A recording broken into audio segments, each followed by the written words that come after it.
ہمارے ایک استاذ نے میرا نام بدل دیا. اوے زرولی کیا ہوتا ہے؟ زرولی خان. قیامت کے دن نعرہ لگے گا زرولی خان. لوگ کہیں گے یہ کون ہے؟ استاد بھی قسم قسم کے ہوتے ہیں. میں نے کہا جی آپ تبدیل کر لیں. آپ کا نام ہو گیا ریاض الحق. بڑا خوش ہوا. ارے شمس الحق و عبد الحق و نور الحق، ہم بھی الحق ہو گئے. ان کے گھنٹے کے بعد فقیہ امت بحر زخار ہمارے محسن استاذ مولانا مفتی ولی حسن آئے ہدایہ اول میں، اور فرمایا یہ کون ہے نیا آدمی، یہ کس وقت داخلہ ہو رہا ہے؟ لڑکوں نے کہا نہیں جی زرولی کا نام تبدیل کر دیا. کیوں؟ کہ زرولی خان اس کا کوئی معنی نہیں ہے. حضرت نے کہا جامع الدین والدنیا، زرولی جامع الدین والدنیا. کر رہے نا ریاض الحق ریاض الحق، پر مشقتیں کرو گے. زرولی رہو، اپنی جگہ بیٹھے رہو، آسمان و زمین کے خزانے آئیں گے. خدا کی قسم حضرت جب یہاں تشریف لاتے تھے پوچھتے تھے کوئی تکلیف ہے؟ میں نے کہا کوئی نہیں. کہا مجھے دعا دو. ایک استاذ کا نام لیتے انہوں نے ڈبو دیا تھا. یا اللہ. میں نے کہا بس آپ کی رضامندی کافی ہے نا. زرولی جامع الدین والدنیا. اور پھر مجھے کہا وہ کون سی کتاب ہے جس سے آلوسی متاثر ہوا اور حنفی ہو گیا؟ میں نے کہا شقائق النعمانیہ فی تراجم علماء الحنفیہ، تاش کبرا زادہ کی. کہو دیکھو نا کیا ہے اس میں دیکھا تو زرولی خان مل گئے. اللہ اللہ. استاذ کی نظر تو دیکھو، واقعی استاذ ہے. بعد میں پتہ چلا کہ یہ عبد الحق و نور الحق و فلان الحق یہ نام نہیں ہے، یہ بزرگوں نے لقب دیے. جیسے عینی کا نام ہے محمود تو اس کو کہا ہے بدر الدین، اور ابن حجر کا نام ہے علی یا احمد تو ان کو کہا ہے شہاب الدین. خیر بارہ اب یہ کیا جھگڑے ہیں. لوگ سمجھتے ہیں کہ یہ پختونوں کے نام ہے، حالانکہ یہ ہندوستان کے انبیاء کے نام ہے. 13 یا 17 پیغمبر ہندوستان میں آئے، اکثر کے نام خان گل، گل خان، گلزار یہ نام ہے. بس دتا پارا خبر تعجب کی گا دا کم زیلی کی تاثیلی دلی مانا تو تکر کے چھتاو خطوی دغا آسمان دے دغا جنت. اللہ. یہ پہلے ایک کتاب شائع ہوئی تھی حکیم الاسلام کے جواہر پارے، پھر شائع ہوئی تھی انسان کی فضیلت کا راز. اب وہ شائع ہو گئی ہے معجزات انبیاء، ادارہ اسلامیات لاہور سے شائع ہے. دارالعلوم دیوبند کے سابق محتمم اہل حق کے نظار و بصار عالم قاری محمد طیب صاحب نے دارالعلوم حقانیہ کوڑا خٹک میں سالانہ جلسے میں 4 گھنٹے تقریر کی، عشاء کے بعد صبح تک. قاری صاحب کی تقریر 4 اور 6 گھنٹے ہوتی تھی، اور اس میں مولانا یوسف بنوری، مولانا عبدالحق، مولانا شمس الحق افغانی جیسے لوگ کاپی لے کے بیٹھتے تھے. سلام. دیوبند کا محتمم تو ایسا ہو. اس میں ہندوستان کے انبیاء کا ذکر کیا ہے. ہندوستان سے مراد یہ 47 والا ہندوستان نہیں ہے، ہند اور سندھ.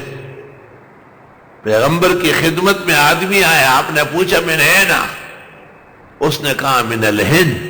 کہا من الہند او السندھ؟ ہما اخوان من ابن نوح.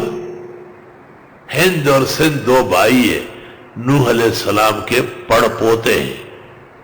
آپ کے بیٹے کنعان کا بیٹا ہے خوشنگ، جس کو کہتے ہیں خوشرنگ بھی، اور خوشرنگ کے پھر 2 بیٹے ہیں، ایک کا نام ہند ہے، دوسرے کا نام سندھ ہے. یہ سارے افغانستان اور یہ کاشغر اور چائنا اور یہ سارا برما، رنگون، یہ سب ہندوستان ہے، ہند اور سندھ. پھر اس میں سے ہند جو ہے اس کے بچے 60 ہیں، ان میں پشاور بھی شامل ہے، کاشغر بھی شامل ہے، کابل و زابل بھی شامل ہے۔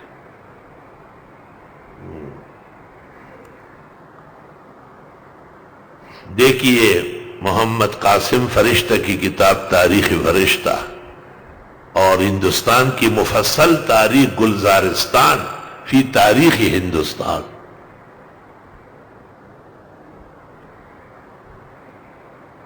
امام راضی کہتے ہیں تفسیر سورۃ یوسف میں 12ویں پارے میں ہندوستان گیا کیونکہ یہ ابراہیم علیہ السلام کا وطن ہے۔ یہ دیکھ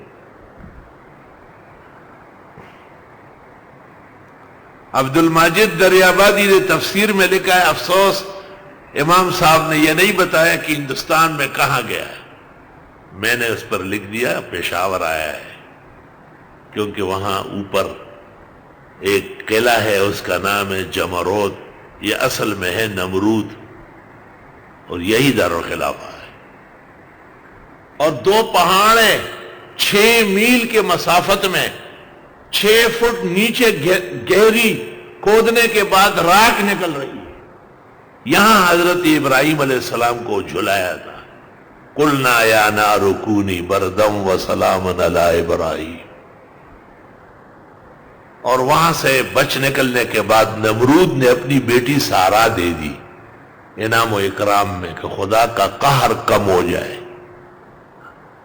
اور مقامی لوگوں نے بھی ایک لڑکی پیش کی تھی خیبرہ، کہتے ہیں فشتون نام کا بیٹا ہوا ہے، آگے نسل چلی، مقدمہ تاریخ ابن خلدون ہوا ہے۔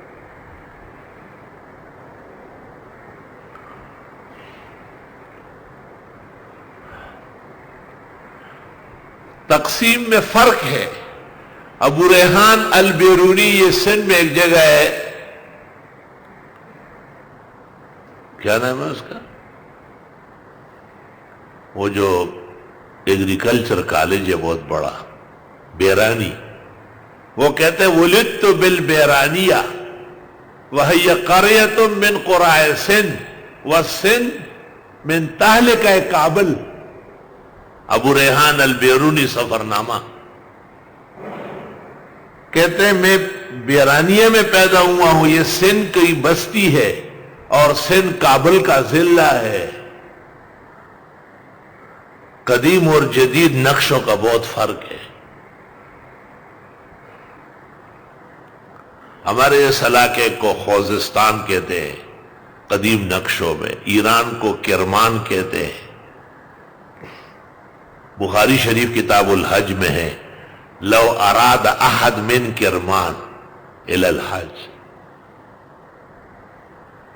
اور بعد میں پھر کرمان اور خوزستان اور یہ علیحدہ علیحدہ صوبے بن گئے، دور دور ہو گئے۔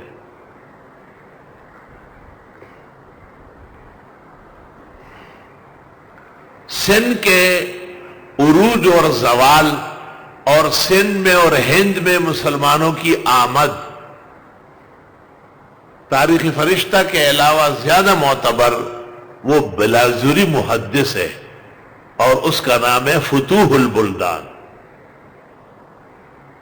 محمد بن قاسم کی آمد و تشریف آوری اور ان کے جہاد اور ملتان تک پہنچنا اور پیچھے سے عبد الرحمن سکسکی کا انہیں واپس بلانا اور سزا دینا، افسوس صد افسوس۔ وے دل کے پپولے جلوٹ سینے کے داغ سے، اس گھر کو آگ لگ گئی گھر کے چراغ سے۔ اپنوں نے ایسی سزائیں دی ہے کہ پوچھو نہیں۔ دل کے پپولے جل اٹھے سینے کے داغ سے، اور اس گھر کو آگ لگ گئی گھر کے چراغ سے۔ اللہم صلی وسلم علی النبی وعلی آلہ واصحابہ وبارک وسلم علیہ۔